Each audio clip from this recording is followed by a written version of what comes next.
Hello and welcome. Today we're talking about the Russian AK-12 bayonet, and specifically I want to talk about the commercial variants that are out there because there's not a lot of discussion about it, especially in English language circles. So if you're interested in the history and a closer examination of the actual AK-12 bayonet, then check out Pointy Not Sharp's video here. But the commercial variants are very interesting, and I recently saw one at a gun show, and at the time I didn't understand if it was actually Russian or if it was just like an airsoft knockoff or, from China or whatever. And I now know that I believe it was actually legitimately Russian, but it was definitely a commercial variant. And it took some doing to figure that out, but I want to condense that and make it more accessible for you guys. So first off, all the legitimate commercial ones are made by the same company, Campo, in Russia. So ostensibly, it's the same company that made the actual AK-12 bayonets for the Russian military. So it's not that it's that far off, but if you're paying exorbitant prices for an authentic Russian issue like Ukrainian capture style story, we can get into exactly how you can tell and make sure that it's not one of these commercial ones. So the first thing that tipped me off was the color. So all the Russian military ones have a black polymer handle as well as scabbard. As far as I can tell, that seems to be true across the board, but the commercial ones are made in black, but also in like a ranger green color, as well as the green digital camo. Now that was the particular one that I saw, and that was like the instant red flag. That's 100% the reason I didn't get it, but it sent me down this rabbit hole. So the green digital camo is 100% a commercial thing. There also appears to be a tan sand colored one. That may or may not just be pure Chinese knockoff. I don't know. I haven't been able to find one for sale in Russia that was the tan color, but that may or may not be a variant that is out there. The main three that you see though are the black, ranger green, and then the green digital camo. So if you see one that's claiming to be authentic and it's not black, then that's your first exit to know that that's not actually what you're dealing with. The second thing to look for is on the real Russian military issue ones, there's a serial number on the side of the blade. The commercial ones have the same marking on one side of the blade, and then it's the 6X9-1, that's the model number. But on the other side of the blade, the military issue ones have a serial number. This is true of the first generation as well as the improved second generation bayonets that they adopted. I haven't seen the second generation offered as a commercial variant, but regardless, if you see one being passed off and it doesn't have a serial number on one side of the blade, then it's definitely commercial. Next up is kind of a really specific case, but I have seen one actually for sale that had this piece of document, but it is something that if you see like a new old stock bayonet that has documentation with it and you see like a page of Cyrillic, there's a difference between the page of Cyrillic that comes with the commercial variant and the page of Cyrillic that comes with the actual military one. So the military one has an acceptance document as well as several stamps on it, it appears. But if the page of Cyrillic just has like sort of a data like fact sheet and like a picture of the knife on it, that's the page that comes with the commercial variant.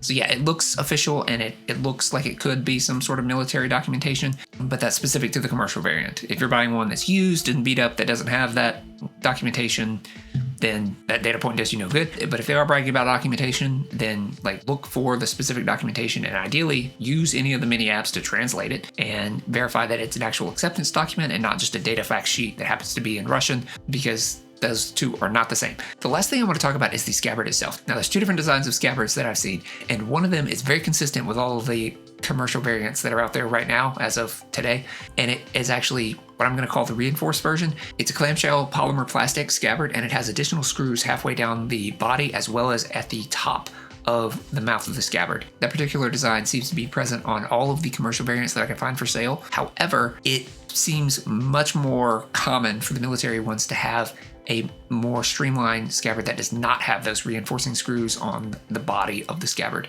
Not that that reinforced version of the scabbard has not shown up in what appear to be genuine military issue AK-12 bayonets, but it seems much more common that it's the straight style, or at the very least the military ones are a bit of a mix, whereas the commercial ones seem to always have that reinforced style of scabbard. That's just some of the things that I noticed when I got sent down an autistic rabbit hole because I saw this particular bayonet and I didn't know enough to understand what I was looking at and just see whether it was worth the price.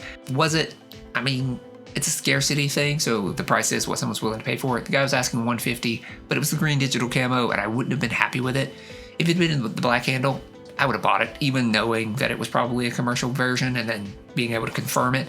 I still would have bought it. Beyond that, even the commercial variants in Russia are selling for like $25 US. Now, of course, you're converting for rubles, which the dollar's a bit stronger than the ruble, so it's not exactly one-to-one. But I mean, I certainly would pay $25, $30 for a commercial variant, but $150 was a little too much for me, especially knowing for certain that it was either a knockoff or a commercial variant. That was a little much for me. Until then, hopefully one day I'll get my hands on an actual genuine one, and now I have an idea of what to look for, but I'm certainly not interested in paying the exorbitant, like $1,000 price tag that they go for in the States when they do pop up, and it's purely a rarity thing. I sincerely do not believe they're actually worth that, because like I said, the same factory in Russia is producing and selling commercial variants for like $20. The last thing I want to talk about are the Chinese versions that are available. So these are sketchy. They're on like eBay actually, but when I was digging around, I was able to find these, and these are a little bit confusing because they are either one, a Chinese knockoff, which is entirely possible, or it's being laundered through China. You know, somebody's got an uncle on both sides of the border, and they're just sending them to China to then be like, yeah, these are made in China, and then selling them to the US. They're listed for a little bit more, but I put it in my watch list and they sent me an offer for like $80. So these are,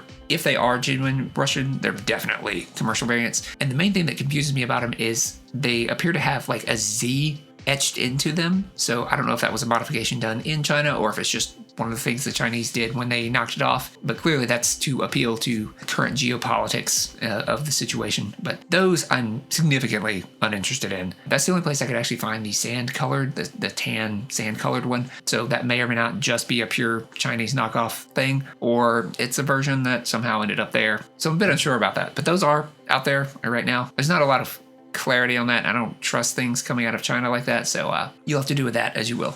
So thank you for tuning in. Hopefully this was insightful or informative, and I'll see you next time.